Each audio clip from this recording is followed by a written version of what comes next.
निवेशकों, नमस्कार।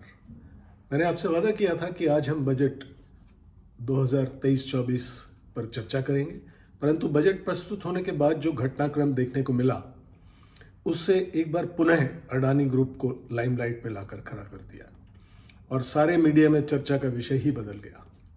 बहरहाल हम उन सभी मुद्दों पर चर्चा करेंगे जो आने वाले निकट भविष्य में स्टॉक मार्केट की दिशा तय कर सकते हैं। परंतु इस अंक में हम बजट की प्रमुख घोषणाओं पर प्रकाश डाल लेते हैं। इस बजट को अमृतकाल के प्रथम बजट के रूप में प्रस्तुत किया गया, जो अगले 25 वर्ष की नींव रखने का कार्य करेगा, ऐसा वित्त मंत्री का कथन था। यहां पर मैं बजट की कुछ प्रमुख घोषणाओं का जिक्र तो करूंगा ही, साथ ही उनसे प्रभावित होने वाले स्टॉक्स, अपने पसंदीदा स्टॉक्स पर भी चर्चा करूंगा, जो आने वाले वर्षों में आपका इन्वेस्ट करने पर लाभ देने की स्थिति में होंगे। परंतु यहाँ पर मैं एक डिस्क्लेमर देना चाहूँगा, मैं सेबी रजिस्टर्ड एनालिस्ट नहीं हूँ, इसलिए इन स्टॉक्स में निवेश करने से पहले खुद इनका रिसर्च करें या अपने वित्तीय सलाहकार से अवश्य सलाह कर लें। तो सर्वप्रथम जो सबसे इम्पॉर्टेंट मुद्दा इस बजट में उठाया गया वो था पूंजी निवेश, अर्थात कैपिटल एक्सपेंडिचर, जिसे 33% बढ़ाकर 10 लाख करोड़ रुपए किया गया है, जो हमारे जीडीपी का 3.3% है। इस प्रावधान से इंफ्रास्ट्रक्चर से जुड़ी कंपनियों को फायदा मिलने की संभावना है। इसमें मेरे पसंदीदा स्टॉक्स रहेंगे लार्ज कैप में L&T, मिड कैप में GMR एयरपोर्ट्स और ITD सीमेंटेशन।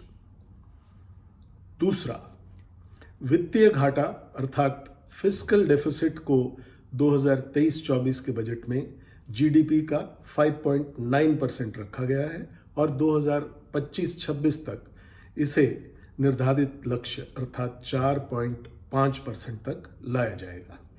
इससे अंतर्राष्ट्रीय बाजारों में हमारे बैंकों की साख बढ़ेगी, जिसका फायदा बड़े बैंकों को होगा। मेरे पसंदीदा स्टॉक्स होंगे PSU बैंक में स्टेट बैंक ऑफ इंडिया और प्राइवेट सेक्टर बैंक्स में एक्सिस बैंक।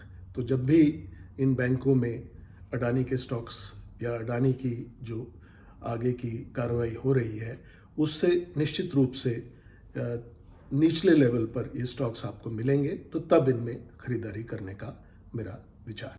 तीसरा मुद्दा, बजट में एक और अनाउंसमेंट की गई कि KYC अर्थात नो योर कस्टमर की गाइडलाइंस को आसान बनाया जाएगा। सारी गवर्नमेंट एजेंसीज के लेन देन के लिए तथा डिजिटल पेमेंट्स के लिए पैन कार्ड को आधार बनाया जाएगा। यहाँ पर कुछ टेक्नोलॉजी कंपनी के स्टॉक्स जैसे टेक महिंद्रा और TCS मेरी पसंदीदा स्टॉक्स हैं। चौथा मुद्दा, इनकम टैक्स रैशनलाइजेशन।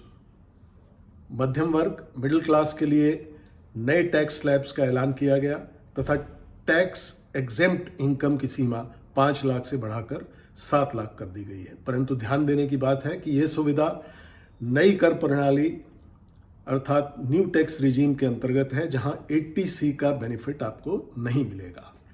इसका तात्पर्य यह है कि सरकार सभी टैक्स पेयर्स को न्यू टैक्स रिजीम में लाना चाहती है। यहाँ पर इंश्योरेंस सेक्टर को बड़ा नुकसान होने का अंदेशा जताया गया है, जिससे लाइफ इंश्योरेंस कंपनियों के शेयर बजट अनाउंसमेंट के बाद बहुत तेजी से गिरे। परंतु गिरावट पर यहाँ खरीद का एक अच्छा अवसर बनता है। मेरे पसंदीदा शेयर हैं पब्लिक सेक्टर में LIC और प्राइवेट सेक्टर में HDFC लाइफ।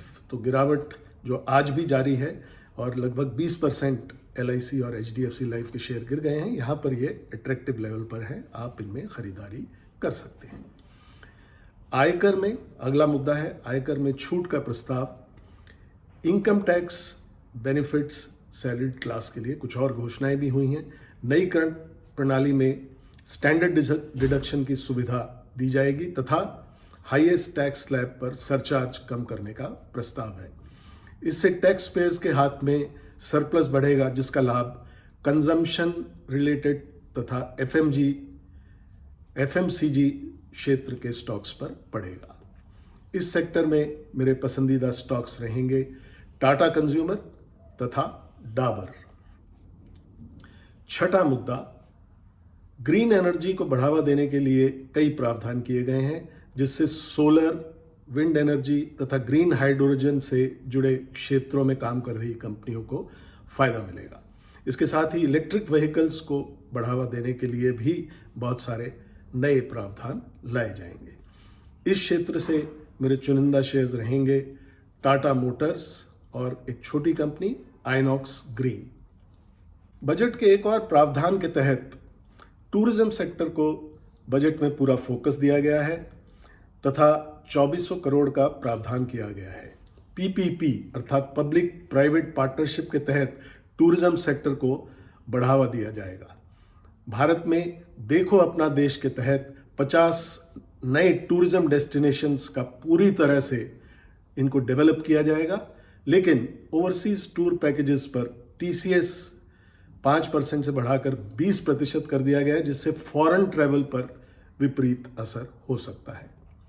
इससे होटल्स तथा ऑनलाइन ट्रैवल से जुड़ी कंपनियों को फायदा होगा। यहाँ पर मेरे पसंदीदा शेयर हैं होटल सेक्टर से इंडियन होटल्स और ऑनलाइन बुकिंग के लिए ईज माई ट्रिप।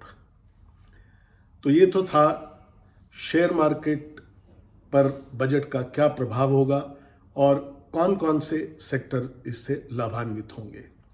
तो आने वाले दिनों में हम देखेंगे कि बजट का एक पॉजिटिव प्रभाव मार्केट पर अवश्य पड़ेगा।